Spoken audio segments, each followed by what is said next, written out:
Shalom Bapak Ibu Saudara. Kembali saya sapa shalom. Puji nama Tuhan. Kalau pada kesempatan pagi hari ini kita boleh ada karena anugerah Tuhan. Dan saat ini kita akan mengucap syukur atas segala kebaikan Tuhan yang Tuhan sudah nyatakan dalam kehidupan kita. Haleluya. Kita akan bisa bersyukur.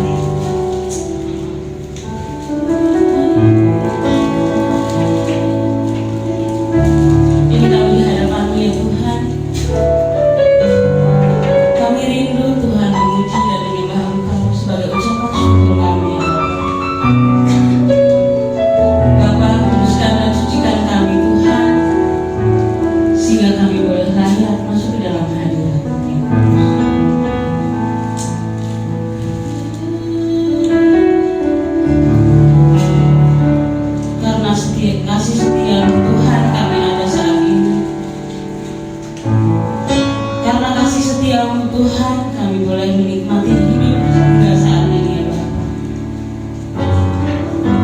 Kami percaya Tuhan, Kau adalah Bapa yang setia, Bapa yang mulia, yang senantiasa ada untuk kami. Kita naikkan satu pujian, Bapa Kau setia, Bapa Kau mulia.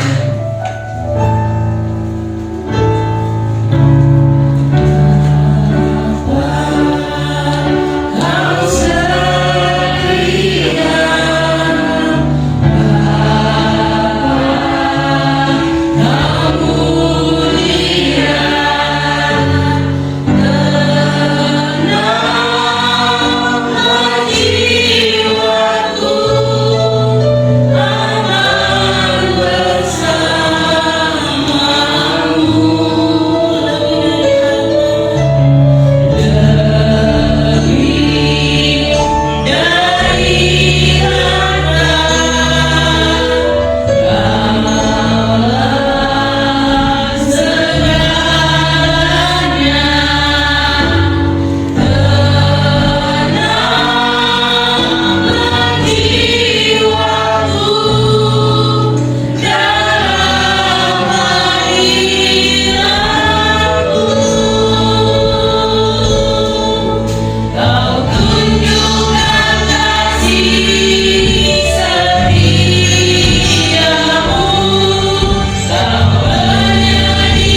atas segala kebaikan. Pimpin ibadah kami Tuhan. Engkau lihat kerinduan kami Bapa, memuji dan menyembah Engkau lebih lagi untuk hormat dan kemuliaan nama. Kami percaya Tuhan ketika pujian kami naikkan, berkat-berkat Tuhan tercurah atas kami, sukacita damai ada buat kami Bapa. Terima kasih Bapa, terima kasih Yesus. Dalam nama Tuhan Yesus kami ucap syukur dan berdoa, haleluya, amin. Silakan duduk Bapak Ibu Saudara. Tuhan Yesus adalah Allah yang setia. Bagaimanapun kita, siapapun kita, Tuhan tidak pernah memandang latar belakang kita. Tuhan tetap setia buat saudara dan saya, amin. Pertolongan Tuhan senantiasa Tuhan nyatakan. Haleluya, penolong yang selalu setia. Penolong yang selalu setia,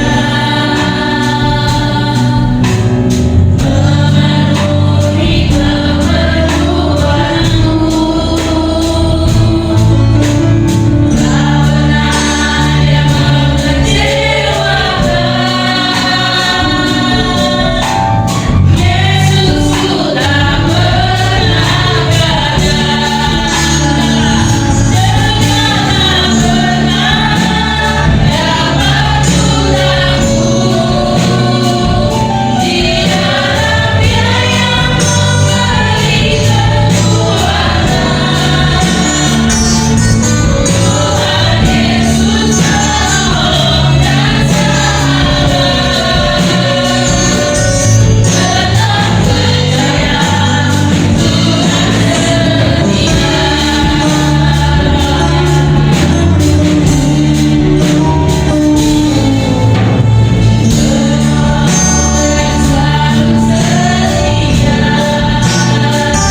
Kami rindu Engkau aja Tuhan melalui kebenaran firman.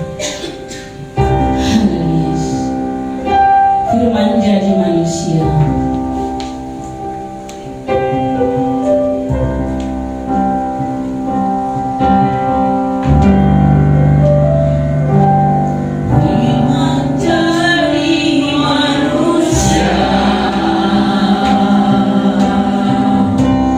Yang bila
Pagi ini tema kita tentang hari Natal, yaitu kita menjelang Natal, di mana penampakan makna berita malaikat kepada para gembala.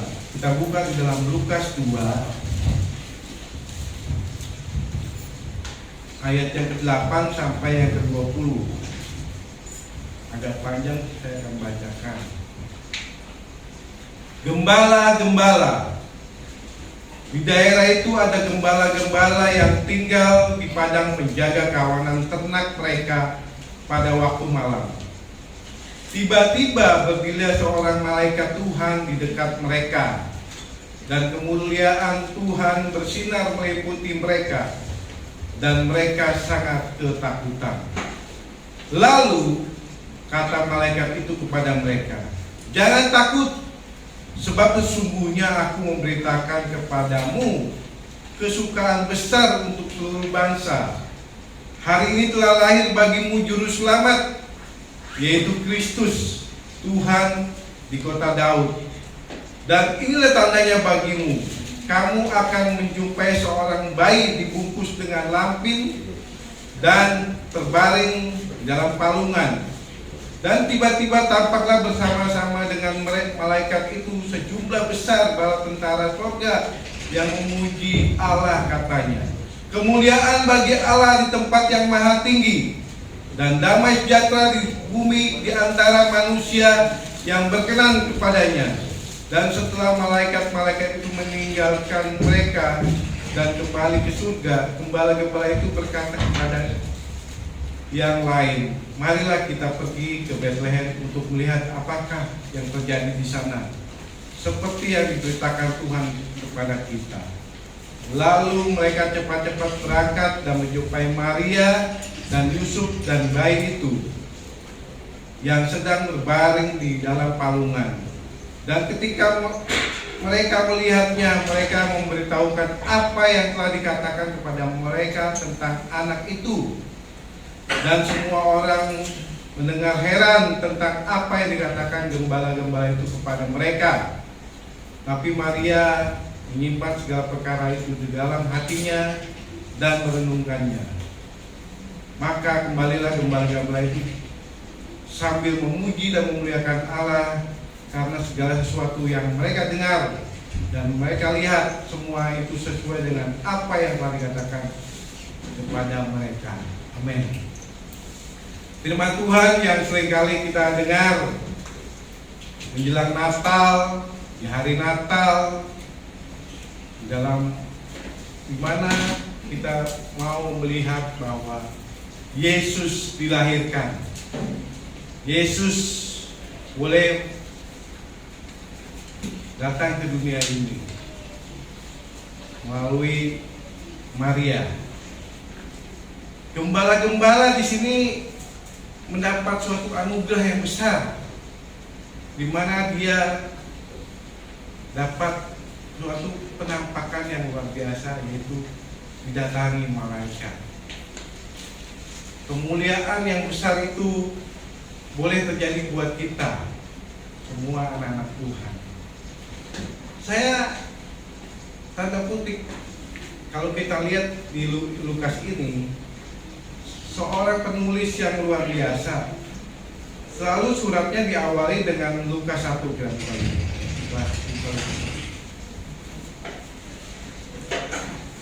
Pendahuluan. Theophilus yang mulia, banyak orang telah berusaha menyusun suatu berita tentang peristiwa-peristiwa yang telah terjadi di antara kita. Jadi Lukas ini mempersembahkan surat-suratnya untuk si Theophilus. Saya pelajarin Theophilus itu apa? Theophilus itu adalah orang yang dicintai Allah, atau orang yang mencintai Allah. Itu juga kerja sama di Kisah Rasul. Kisah Rasul ayat yang pertama. Hai Theophilus, Kisah Rasul 1 ayat 1. Dalam buku yang pertama aku menulis tentang segala sesuatu yang dikerjakan dan diajarkan. Artinya apa? penulis yang sama, Lukas dan Kisah Rasul, ada orang yang sama.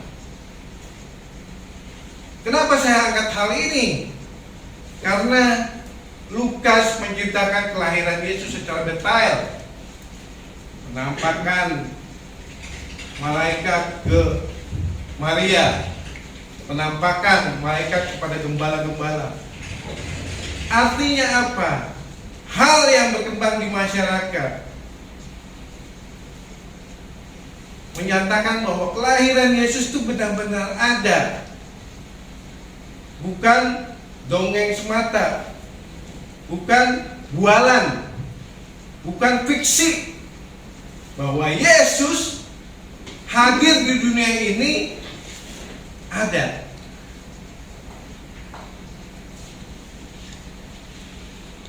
Dan seringkali orang meragukan apakah cerita tentang Yesus Kristus itu fiksi atau enggak. Seringkali kita bertanya, apalagi media sosial sekarang, wah Alkitab palsu lah, apa macam-macam. Tapi kalau iman kita enggak standing di sini, kita harus mengerti bahwa kelahiran Yesus itu disaksikan, ada witness. Jadi setiap firman Tuhan ada witnessnya, ada sejarah historisnya. Theophilus di situ dikatakan bahwa Lukas mencatat, mengangkat gembala-gembala. Karena apa? Cerita yang berkembang, yang anugerah yang terbesar, yaitu gembala-gembala itu menjaga saksi yang pertama di mana Yesus dilahirkan. Kalau lihat dari Injil Matius, nggak bercerita tentang gembala-gembala. Kelahiran Yesus langsung percobaan di padang gurun. Di Markus tidak tertulis sama sekali. Di Yohanes dimulai dengan keberadaan Firman jadi manusia. Lukas yang secara detail mencatat bahwa kejadian-kejadian yang berkembang di masyarakat, cerita-cerita yang mereka dituliskan secara benar-benar. Jadi Alkitab kita itu bukan sesuatu yang tidak ada sejarahnya, ada saksinya. Kalau Alkitab yang lain saya nggak tahu, tapi Alkitab benar-benar real. Nah, kita mau masuk dalam gembala-gembala. Kenapa gembala-gembala? Kenapa Tuhan menampakkan gembala-gembala? Gembala di sini dikatakan bahwa gembala ini adalah orang yang lemah lembut. Alkitab mencatat, penuh kasih, memelihara dombanya dengan baik. Kalau ada luka dia obatin, mencari yang sesat dan membawa kembali dengan di bahunya. Kalau Yesus gambar seringkali gembala itu kambing dombanya di bahunya, karena begitu sayangnya akan dombanya. Itulah arti gembala. Nah, gembala ini profesi yang digeluti juga. Ada dua nabi yang kita lihat. Musa itu adalah pekerjaannya adalah seorang gembala. Alkitab mencatat di dalam Keluaran 3 ayat 1. Adapun Musa ialah mengembalakan kambing domba Yitro, mertuanya, imam di Median. Sekali ketika ia menggiring kambing domba itu ke seberang gurun, sampailah ia ke gunung Allah, yaitu Gunung Horeb. Musa, dia profesinya adalah seorang gembala. Yang kedua, siapa? Daud. Daud adalah juga gembala. Di dalam 1 Samuel 16 ayat 11 sampai 12. Lalu Samuel berkata kepada Yesai, "Inikah anakku semua?" Jawabnya, "Masih tinggal si bungsu, tetapi sedang membalakan kambing domba." Kata Samuel kepada Yesai, "Suruhlah ia panggil dia, sebab kita tidak akan duduk makan sebelum ia datang." Kemudian ia menjemputnya, dan kemerah-merahan mata indahnya dan parasnya elok. Lalu Tuhan berfirman, "Bangkitlah, urapi dia, sebab inilah dia. Semua dipanggil pada saat mereka menjadi profesi gembala. Nah, Lukas mencatat di sini penampakan Yesus kepada gembala-gembala. Dan di Alkitab menyatakan bahwa gembala itu, Yesus berkata, "Akulah gembala yang baik." Gembala yang tidak memberikan nyawanya bagi domba-dombanya. Jadi ada suatu tanda petik di mana tidak sembarangan Tuhan menampakkan kepada seseorang. Ada maksud Tuhan yang harus tertulis buat kita umatnya. Namun pada saat itu gambaran gembala di zaman Yesus tidaklah demikian. Para nabi Yahudi memandang seorang yang berprofesi sebagai gembala, walaupun populer saat itu, mungkin pekerjaan pada saat itu orang gembala domba, karena buat makan diambil bulunya. Belum ada pabrik pada saat itu, belum ada Nihon, belum ada pabrik Suzuki, masih kambing domba, kalau enggak nelayan, kalau enggak bertani. Itu orang-orang zaman dulu, zaman Yesus. Dan mereka memandang rendah sebab mereka sering tidak memperdulikan agama. Dan gembala di sini di mana kalau pada saat kekurangan air, dia tidak membasuh mukanya. Kalau tradisi orang Israel atau Yahudi, kalau mau sembahyang itu dia harus basuh mukanya supaya bersih. Dan orang mereka tidak membasuh mukanya yang diwajibkan oleh agamanya, agama Yahudi. Dan ahli-ahli Taurat mengatakan mereka adalah orang kafir,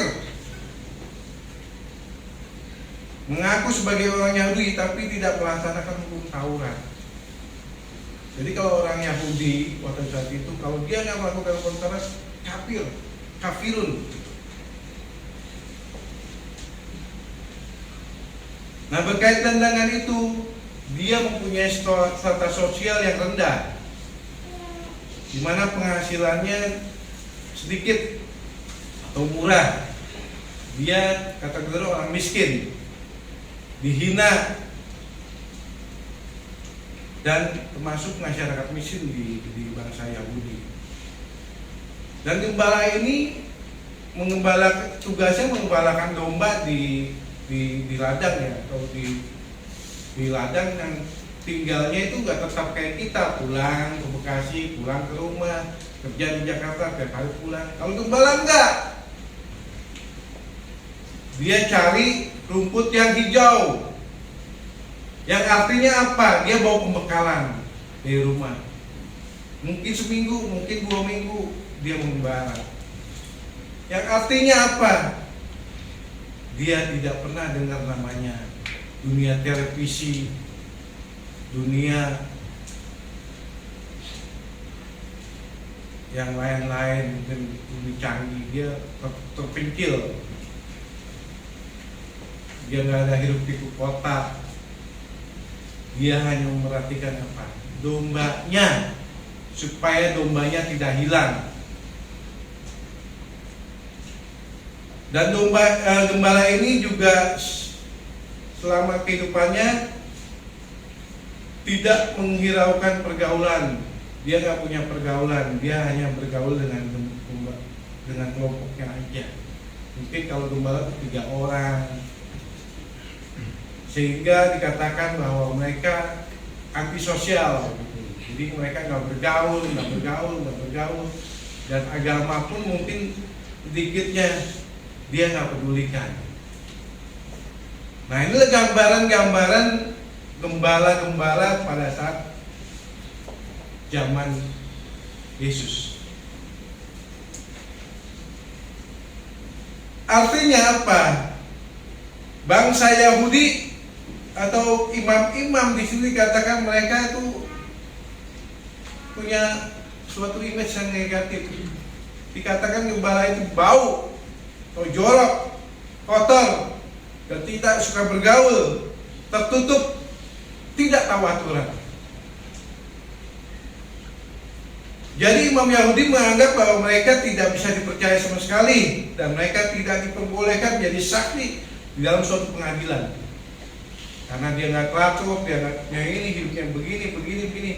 Imam Yahudi bilang, kau jadi saksi di pengadilan nggak bisa, nggak sah.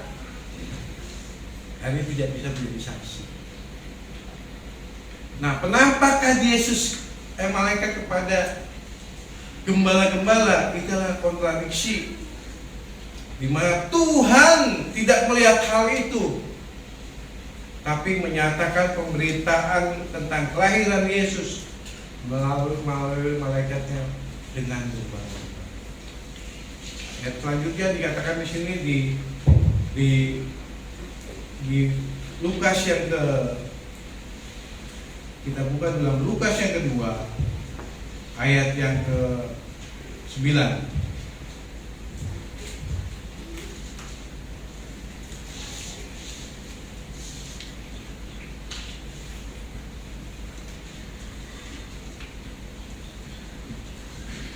Lukas 2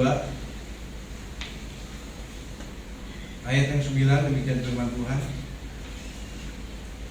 Tiba-tiba berdirilah seorang malaikat Tuhan di dekat mereka, dan kemuliaan Tuhan bersinar meliputi mereka, dan mereka sangat ketakutan.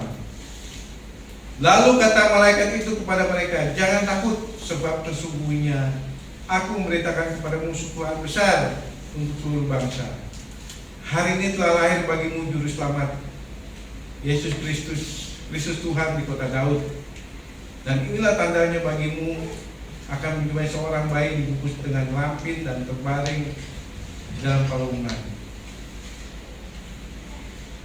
Di sini dikatakan bahwa anugerah yang besar yang terjadi buat gembala-gembala.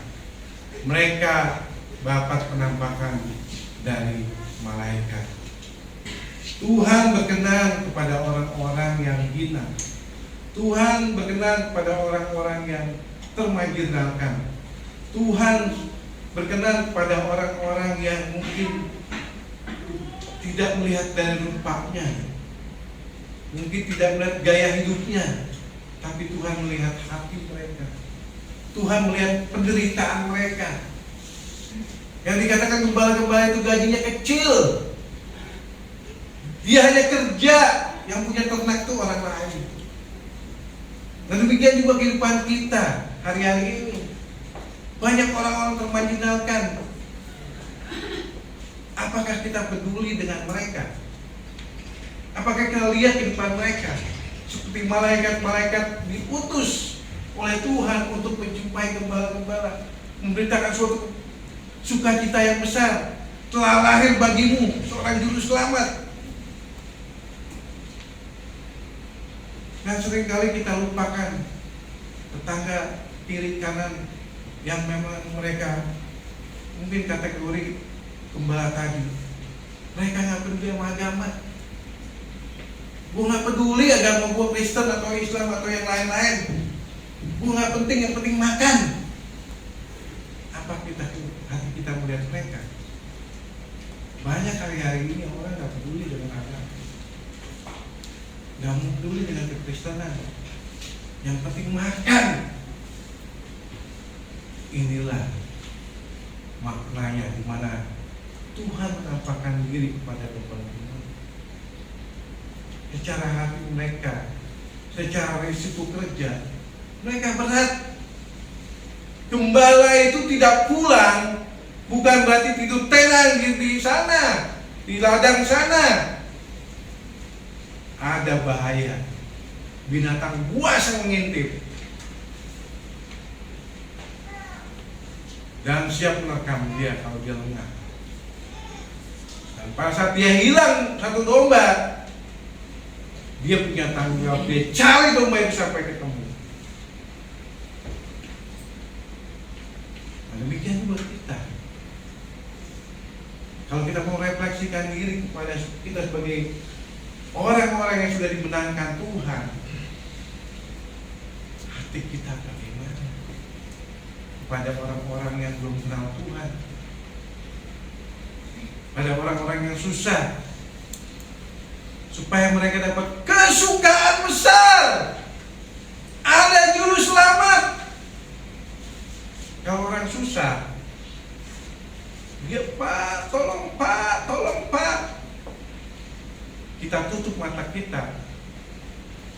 Gak ada. Selesai dia. Gak ada juru selamat saya.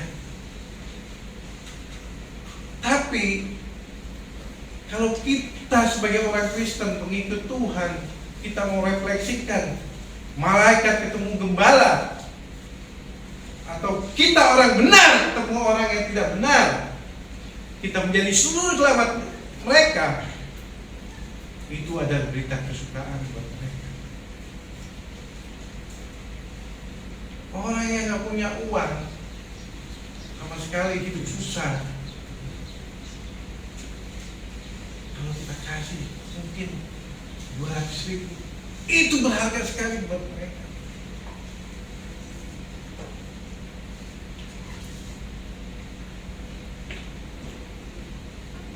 Saya seringkali dapat telepon dari temannya, walaupun saya mungkin saya juga susah gitu hidup saya, bukan berarti punya uang banyak gitu. Dan satu titik teman saya tanya, "Bang, dia di Facebook dia ke saya, oke, ngobrol terima. Terus minta nomor handphone dong." Sih, lama kabar gimana? Kan, bagi buat itu dong katanya. Itu nganggur waktu corona. Saya bilang, emang kenapa? Udah nggak kerja, tuh makannya susah. Oke. Transfer langsung, minta segini ya, karena udah, saya anggap aja itu udah memberkati dia. Terus gak lama dia THR lagi, gue dong, katanya, udah habis nih, putih. Gak lama saya transfer lagi. Kalau istri saya, yang pertama saya gak tahu istri saya, yang kedua saya diem aja, saya gak kasih tahu istri saya. Udah. Terus minta lagi. Saya bilang, kamu nih harus kerja, bisnis apa kayak, cari apa kayak, jual ngojek kayak apa itu. Kadang-kadang hal-hal yang begini kita juga pelajari. Satu, dia membutuhkan, satu kan nggak bisa bergantung kita terus. Coba gambarin, bisa nggak gambar? Bantu gue gambar, gue kasih uang. Nah itu. Jadi Tuhan mau kita menjadi sumber berkat buat setiap gembala-gembala. Yang selanjutnya ayat 14, kemuliaan bagi dia di tempat yang maha tinggi, damai sejahtera di bumi di antara manusia yang berkenan kepadanya. Inilah makna yang sesungguhnya Natal itu, saudara, buat gembala-gembala, di mana Tuhan mau kelahirannya kita mengerti, kelahirannya kita boleh rasakan, kelahirannya kita boleh puji dan muliakan Tuhan. Karena apa? Kemuliaan bagi Allah yang di tempat yang maha tinggi. Itu malaikat ngomong, kemuliaan Allah di tempat yang maha tinggi, kemuliaan Allah di tempat yang maha tinggi, kemuliaan Allah di tempat yang maha tinggi. Artinya apa, saudara? Kemuliaan Allah di tempat yang maha tinggi. Kemuliaan Allah di tempat yang maha tinggi ini cerita tentang bahwa Tuhan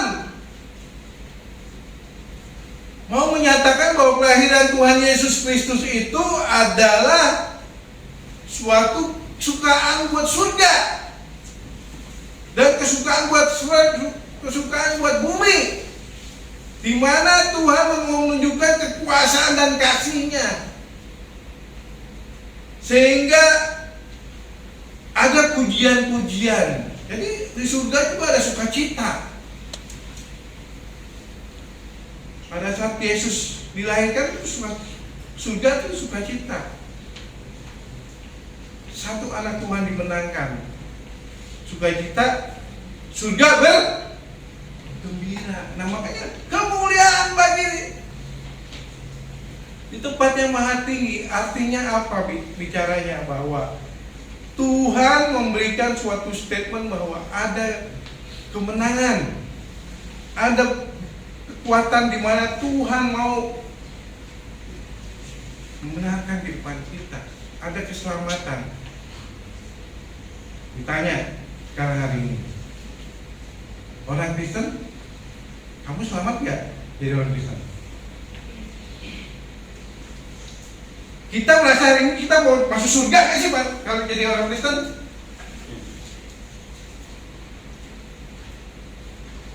Sering kali kita tanya dalam hati kita masuk surga gak ya?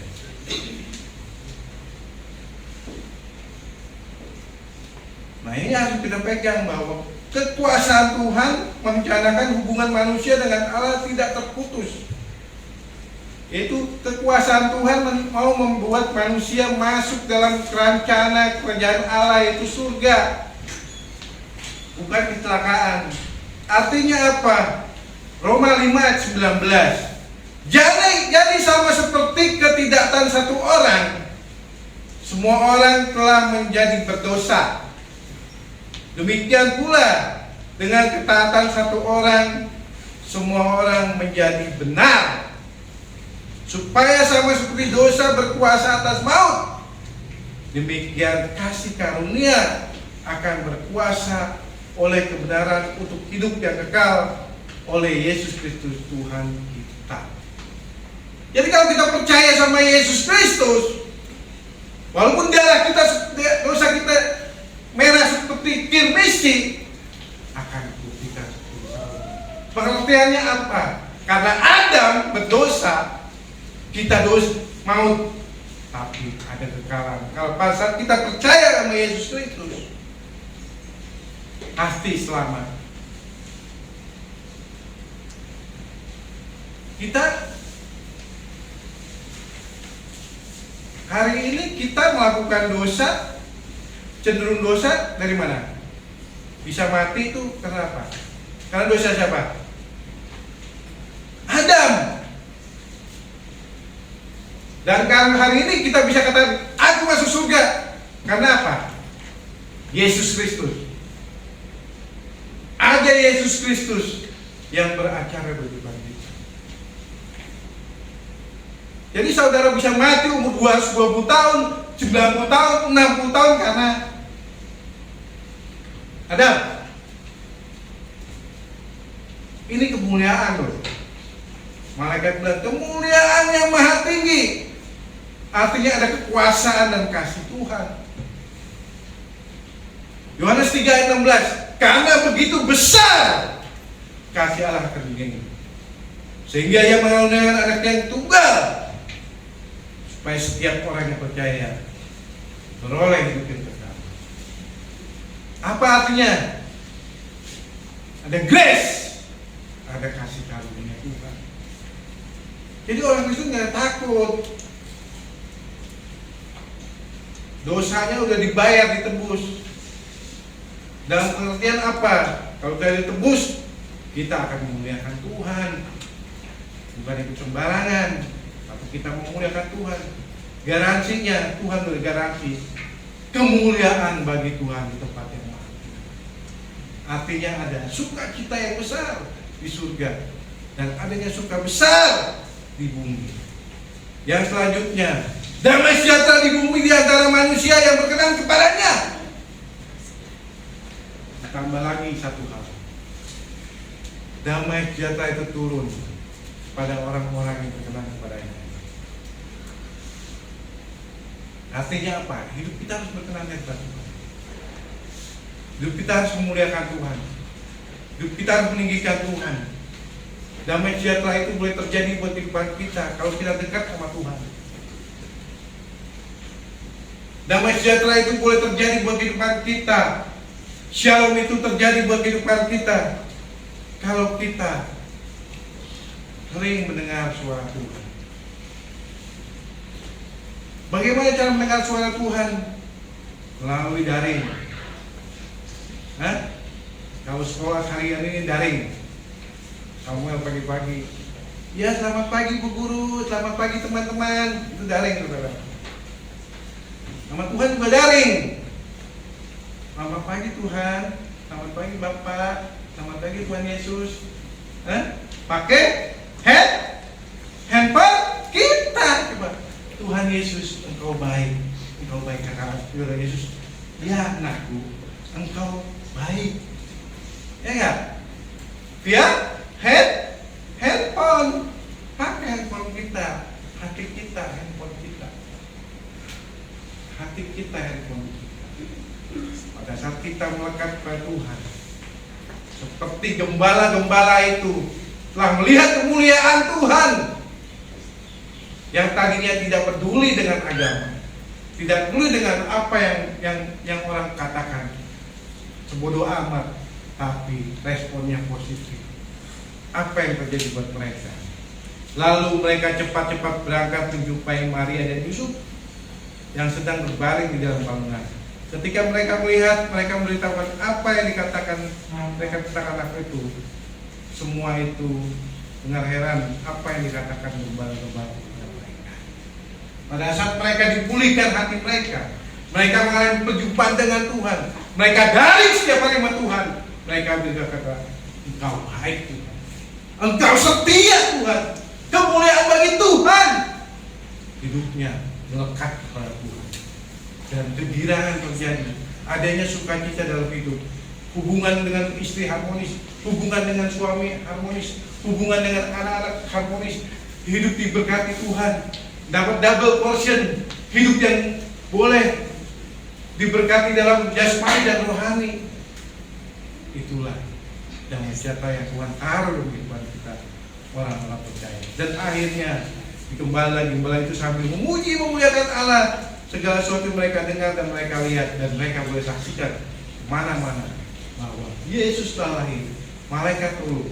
Akhirnya Lukas mencatat hal itu dengan benar-benar supaya menjadi sejarah Kristen dan pengikut Tuhan. Amin. Kita mau bangkit berdiri.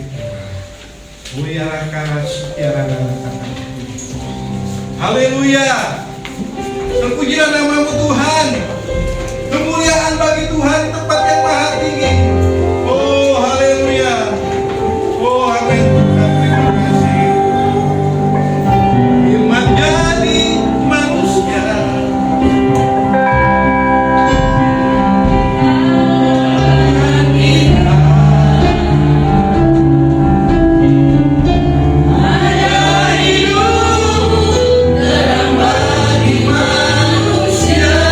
Engkau datang bagi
aplikasikan dalam kehidupan kami. Bahwa kalau Engkau menyelamat orang-orang yang tidak terpandang, untuk memberitakan kabar kesukaan itu, Engkau telah melawat kami dan mengangkat kami menjadi anak-anak-Mu, supaya kami juga memberitakan berita Natal itu melalui sikap, perbuatan, dan perkataan kami. Kami yang barangkali tidak terpandang dan dipandang oleh orang-orang di sekeliling kami, tetapi ajar kami menjadi berkat bagi mereka melalui apa yang seharusnya kami lakukan sebagai orang-orang pilihan Tuhan. Bapa, terima kasih. Biarlah sungguh kami terus menyadari akan berita Natal itu, yaitu berita malaikat kemuliaan bagi Allah di tempat yang maha tinggi dan damai sejahtera bagi mereka yang berkenan kepada. Ajar kami menyatakan itu dalam hidup kami, hidup dalam kedamaian, dengan kami selalu hidup berkenan di hadapan Tuhan, hidup yang selaras dengan kehendak Tuhan, sehingga damai itu nyata dalam keluarga, dalam pekerjaan, di dalam kami bertetangga, di dalam kami bergereja. Biarlah damai itu nyata. Terima kasih berkati hamba-Mu Bapak Franyanto yang sudah menyampaikan kebenaran firman-Mu. Sungguh firman-Mu boleh menjadi berkat dalam hidup kami dan boleh kami aplikasikan, kami terapkan dalam hidup kami. Haleluya, haleluya. Hamba mengangkat tangan bagi jemaat Tuhan, kiranya berkat Allah turun atas mereka sekalian. Tuhan memberikan kesehatan yang sempurna, perlindungan dan penyertaan Tuhan nyata dalam hidup kami. Yang berkekurangan Tuhan akan tolong dan Tuhan akan mencukupi dengan cara yang baik. Yang bekerja, ajar kami bekerja dengan jujur dan sungguh-sungguh, menyatakan damai itu dalam pekerjaan kami. Setiap mata pencaharian diberkati Tuhan. Untuk jemaat Tuhan juga boleh memperhatikan pekerjaan Tuhan di tempat ini, maupun orang-orang di sekeliling mereka yang berkekurangan, seperti firman-Mu pada pagi hari ini. Bapak, terima kasih. Hamba berdoa bagi yang sakit, di dalam nama Tuhan Yesus Kristus, Tuhan rawat, Tuhan sembuhkan, agar mereka boleh sehat dan boleh mengabdikan hidupnya untuk melayani pekerjaan Tuhan. Bapak, terima kasih Bapak, bahwa kami bagi anak-anak yang sekolah maupun kuliah, ajar mereka kuliah dan sekolah dengan sungguh-sungguh, sebab masa depan ada di dalam tangan mereka. Cukupi apa yang mereka butuhkan, agar mereka bersemangat dan terus semangat belajar. Kami berdoa untuk Natal tanggal 24 dan 25, bila Tuhan tolong berikan cuaca yang terang. Seluruh jemaat yang telah mengambil bagian dalam pendanaan dipastikan diberkati Tuhan. Kami percaya mereka memberi bukan buat pekerjaan manusia, tapi pekerjaan Allah. Bapak, terima kasih. Berkati tetangga kiri kanan, keberadaan kami menjadi berkat bagi mereka. Negeri ini memberikan keamanan dan ketentraman dari pemerintah daerah sampai pemerintah pusat, sampai presiden kami Bapak Insinyur Joko Widodo, wakil presiden dan para menteri. Tuhan memberikan hikmat untuk mengatur negeri ini sehingga sumber perekonomian semakin membaik, sebab semuanya berdampak dalam kehidupan umat. Sebelum jemaat Tuhan pulang, jemaat Tuhan akan memberikan persembahan bagi Allah. Kiranya Tuhan memberkati persembahan yang diberikan untuk pekerjaan Tuhan, dan jangan biarkan jemaat Tuhan berkekurangan. Jemaat Tuhan semakin diberkati Tuhan dan menjadi berkat. Seluruh aktivitas kami hari ini kami serahkan dalam tangan Tuhan. baik yang melayani, baik yang bekerja, baik yang berdagang, semuanya disertai dan diberkati Tuhan. Arahkan mata hatimu dan pulanglah dengan berkat Tuhan, yaitu berkat damai sejahtera dari Allah Bapa,